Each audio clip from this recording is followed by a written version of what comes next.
Bharat England జట్ల మధ్య ఈరోజు అంటే ఫిబ్రవరి 23 శుక్రవారం నాడు 4వ టెస్ట్ మ్యాచ్ ప్రారంభం కానుంది. ఈ మ్యాచ్ జార్ఖండ్లోని రాంచీలో జరుగుతుంది. హైదరాబాద్లో జరిగిన తొలి టెస్టులో అనూహ్యంగా ఓడిన తిరిగి పుంజుకుని వైజాగ్ రాజ్కోట్లలో జరిగిన 2-3 టెస్టులలో వరుస విజయాలను అందుకున్న ఇండియా అదే ఉత్సాహంతో ఈ 4వ టెస్టులో సైతం గెలిచి మరో టెస్ట్ మ్యాచ్ మిగిలి ఉండగానే సిరీస్ను చేజిక్కించుకోవాలనే పట్టుదలతో ఉంది. ముఖ్యంగా రాజ్కోట్లో జరిగిన 3వ టెస్టులో భారత క్రికెట్ చరిత్రలోనే పరుగుల పరంగా అత్యంత భారీ విజయాన్ని సాధించిన ఇండియా మంచి ఉత్సాహంతో ఉంది. మరీ ముఖ్యంగా కోహ్లీ, కేఎల్ రాహుల్, షమి లాంటి సీనియర్లు లేకపోయినా ధ్రువ్ జురెల్, సర్ఫరాజ్ ఖాన్, జైస్వాల్, రజత్ పాటీదార్ లాంటి అత్యంత జూనియర్లతో ఇంతటి భారీ విజయాన్ని సాధించడం మరింత ఉత్సాహాన్ని ఇస్తుంది ఇండియాకి. ఇక మరోవైపు ఇంగ్లాండ్ పరిస్థితి ఇందుకు భిన్నంగా ఉంది. గత 2 ఏళ్లుగా బజ్బాల్ ఆటతీరుతో ప్రపంచంలో అన్ని జట్లపైన ఆధిపత్యాన్ని చెలాయించిన ఆ జట్టుకు ఇండియాలో మాత్రం పప్పులు ఉడకడం లేదు. తొలి టెస్టులో గెలిచి పైసై సాధించిన వరుసగా 2 టెస్టులలో ఓటమితో బజ్బాల్ వ్యూహంపై సొంత దేశానికి చెందిన మాజీ ఆటగాళ్లతో విమర్శలను ఎదుర్కొంటుంది ఆ జట్టు. ముఖ్యంగా 3వ టెస్టులో ఘోర ఓటమి ఆ జట్టు నైతిక స్థైర్యాన్ని దెబ్బతీయటమే గాక బజ్బాల్ ఆటతీరుపై తొలిసారి సందేహాలను రేకెత్తించింది. ఈ నేపథ్యంలో అదే బజ్బాల్ ఆటతీరును కొనసాగించాలా లేక పరిస్థితులకు తగ్గట్టు ఆచితూచి వ్యవహరించాలా అనే సందేహం తొలిసారిగా ఆ జట్టుకు ఎదురైంది. ఈ నేపథ్యంలో రాంచీలోని 4వ టెస్టులో ఆ జట్టు ఎలాంటి వ్యూహాన్ని అనుసరిస్తుంది అనేది కీలకం. ఇక మ్యాచ్ జరగబోయే రాంచీలోని క్రికెట్ స్టేడియంలోని పిచ్ను పరిశీలించినట్లయితే ఈ మ్యాచ్కు స్లో వికెట్ను రూపొందిస్తున్నట్లు సమాచారం. పిచ్పై పచ్చికను తొలగించి ఫ్లాట్గా మార్చే అవకాశం ఉంది. ఉదయం తొలి గంట పాటు తేమ కారణంగా బౌన్స్ ఉండే అవకాశం ఉంది. కాబట్టి ఆ సమయంలో ఫాస్ట్ బౌలర్లను ఎదుర్కోవటం కొంచెం కష్టంగా ఉంటుంది. ఎండ కాచే కొద్దీ తేమ పోయి బ్యాటింగ్కు సహకరిస్తుంది. ఇక 3వ రోజు నుంచి స్పిన్నర్లకు సహకరించేటువంటి అవకాశం పుష్కలంగా ఉంది. ఇప్పటి వరకు ఇక్కడ 2 టెస్ట్ మ్యాచ్లు జరిగితే ఇండియా ఒక మ్యాచ్లో గెలిచి మరొక మ్యాచ్ను డ్రాగా ముగించుకుంది. ఇక్కడ తొలి టెస్ట్ మ్యాచ్ 2017లో ఆస్ట్రేలియా, ఇండియా జట్ల మధ్య జరిగింది. ఆ మ్యాచ్ డ్రాగా ముగిసింది. తొలుత బ్యాటింగ్ చేసిన ఆస్ట్రేలియా తన తొలి ఇన్నింగ్స్లో 451 పరుగులకు ఆలౌట్ అయింది. అప్పటి కెప్టెన్ స్టీవ్ స్మిత్ 178 పరుగులు చేయగా మ్యాక్స్వెల్ 104 పరుగులు చేసి రాణించాడు.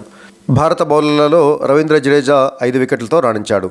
ఆ తర్వాత బ్యాటింగ్ చేసిన ఇండియా తన తొలి ఇన్నింగ్స్లో 9 వికెట్ల నష్టానికి 603 పరుగులకు తన ఇన్నింగ్స్ను డిక్లేర్ చేయడం జరిగింది. చేతేశ్వర్ పూజారా 202 పరుగులు చేసి డబుల్ సెంచరీతో రాణించాడు.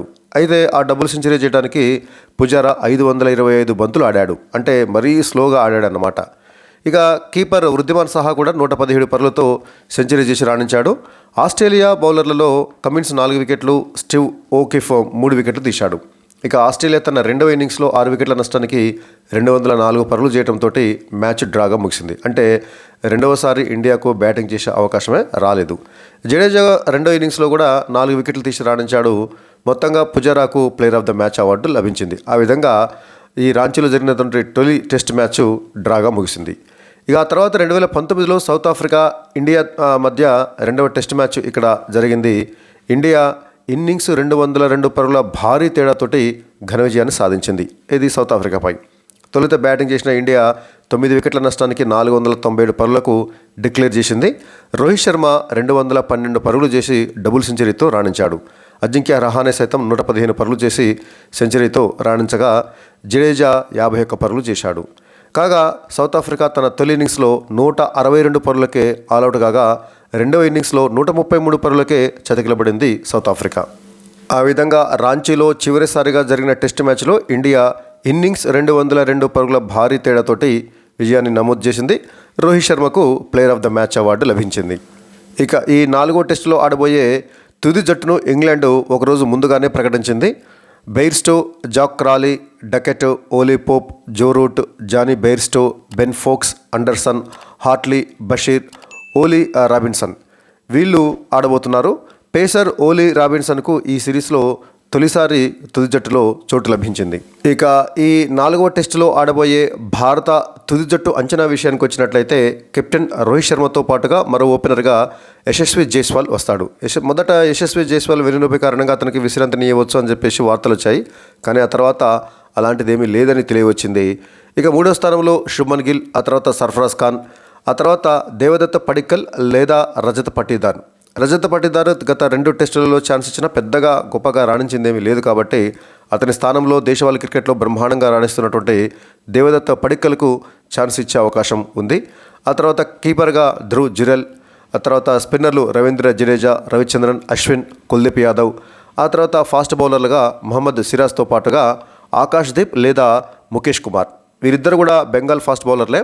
మరి ముఖేష్ కుమార్ కంటే కూడా ఆకాష్ దీప్కే ఎక్కువగా అవకాశం ఉన్నట్లుగా భావిస్తున్నారు. దేశవాళీ క్రికెట్లో ఆకాష్ దీప్ చక్కగా రాణించాడు. అంతేకాకుండా ఈ బుమ్రా స్థానంలో ఆకాష్ దీప్కు అవకాశం ఇచ్చినట్లయితే మనకు ఒక మంచి పేస్ బౌలర్ అందివస్తాడనేటువంటి ఉద్దేశంతో ఆకాష్ దీప్కే ఎక్కువగా అవకాశాలు ఉన్నట్లు తెలియవచ్చింది. ఇక ఈ మ్యాచ్ ఉదయం 9:30 ప్రారంభమవుతుంది. ప్రత్యక్ష ప్రసారాన్ని మనము ఛానల్ 18తో పాటుగా జియో సినిమాలో వీక్షించవచ్చు.